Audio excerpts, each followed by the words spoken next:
Hello, team, and welcome to episode 38 to Buy or For the Cart. Team, today we will be addressing an Iberic problem, something that Los Hermanos, our Spanish speaking friends, have trouble with. And I know my Brazilian students, Portuguese speakers, have trouble with as well, which is the difference between to and for. It's something that a native probably will not understand. I don't know about other languages, but it is a distinct problem for Portuguese and Spanish speakers. So let's see if we can't help you make better decisions with your twos and your fours and with your online shopping as well, which will be our talking point of the class. So let's go. First of all, I sent you guys a tiny little video. It's about some tips. And what I want you to remember from this is that expression when you order a hamburger, which is for here or to go, because this is our first reference. For here or to go. Why not to here or to go? Why not for here or for go? And all these variations. Well, there is a reason. And as Mr. Captain Jack Sparrow would say, they're more like guidelines, but the first guideline I can give you is that for comes before nouns, while to comes before verbs. And we will see so many exceptions that it's difficult to call it a rule. But as your first reference, I would like you to remember this. For before nouns, to before verbs. All right? So for here or to go, not just about hamburgers, to help you remember your fours and your twos. To can also be a directional word. It's like a little arrow that connects the verb to a destination. If I tell you guys this weekend, I went. Your first reaction is, went where? And I say, I went to the beach. Okay. I went to the mall. Okay. I went to Lagoa Santa. All right, makes sense. So all of a sudden, we'll see to before before nouns, even though I just said that to is for verbs. I'm sorry, I do not make the rules. I give this pen to João. I throw it to Carlos. When we use to, we are directing a verb to a destination.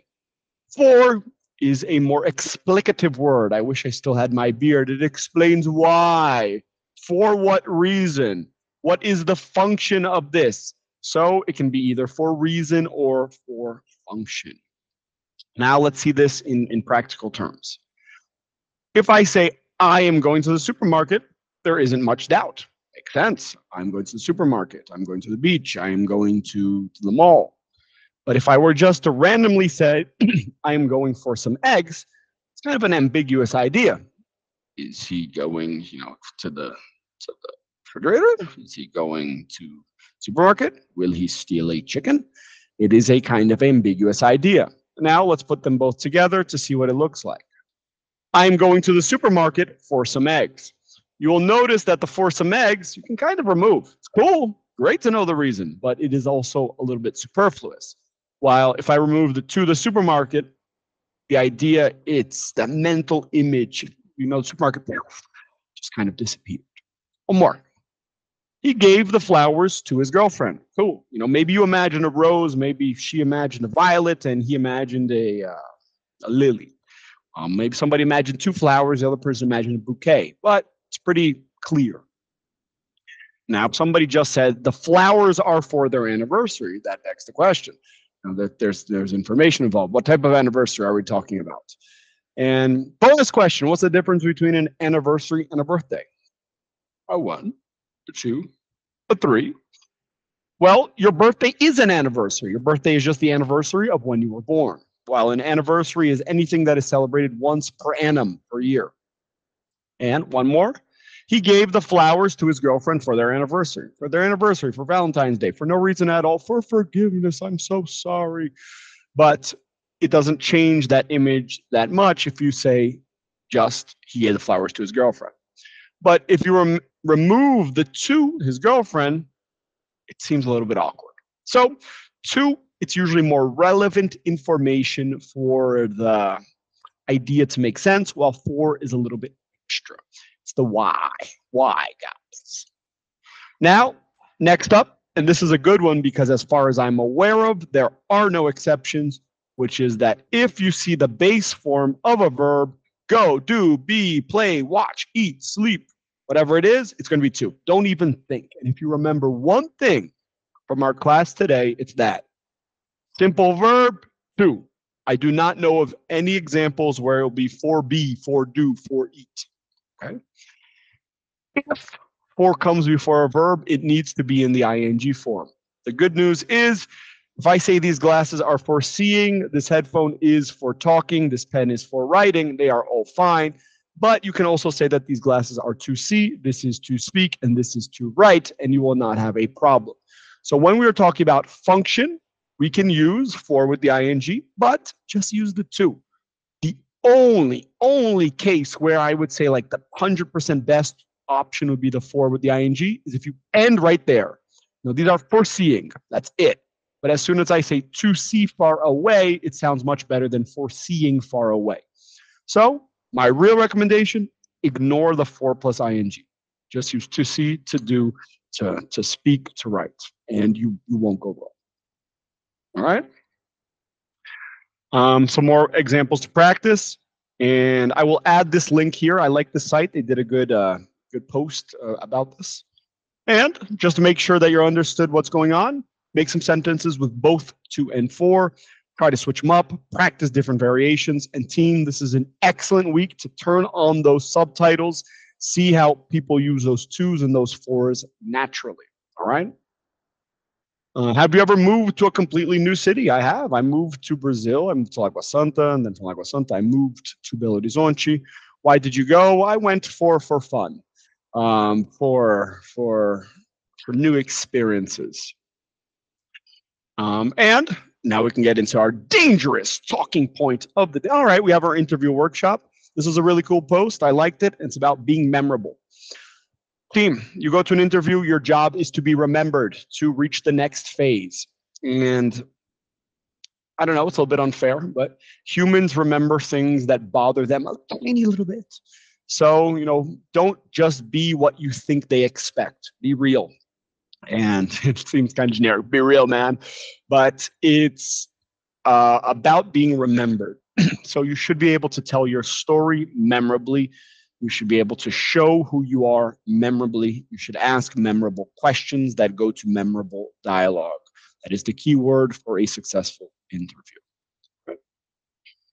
And our talking point, online shopping. It's great. And why am I bringing this talking point?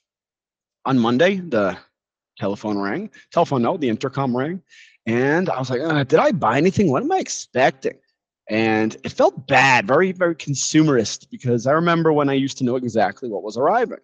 And, it was this screen, great screen. I loved it. I need this for when I go to Lagoa Santa. But I also felt bad because I was like, I'm ordering too much stuff. I don't even order too much stuff, I don't think. But team, some modern talking point. Online shopping habits to avoid. Online shopping hacks to save money. Your favorite online shopping location for fun, or for your marketplace. But where do you go to spend your dollars? The differences between shopping online and in person, how online shopping affects us up here, whatever it is that you think is relevant. Just a fun talking point for us. And speaking of the perishables, stuff you order on iFood, my friend, Mr. Andre, he developed a little site where you can find out exactly how much you have spent. I dare you. Go look. And team, last up, a little creative exercise. There is a link explaining the exercise more in depth. Well, what would I like you to do? Pick 3 objects, any 3 that you bought, and see if you can tie them together. There was a cool one, which was we used my portable screen, some clothes, and refrigerator. So while you were in the kitchen, the portable screen would be showing you different outfits you could make, different outfits you could use while you were preparing your breakfast. So that was the coolest one that I heard. But why would we want to do this activity? A, because they say it's good for creativity. I guess that's true. How confluence, how do these things go together? That is true. But also, I think it's a great way for you to be formalizing your vocabulary studies. So I always recommend my students be learning new words a week actively. So try to get them together, see what you can do. Make a little hodgepodge, bonus expression of the week, Mr. Nava, a hodgepodge, and see what happens. All right. Team, thank you. Friday is upon us, at least here. So have a good weekend, and I hope to see you in class.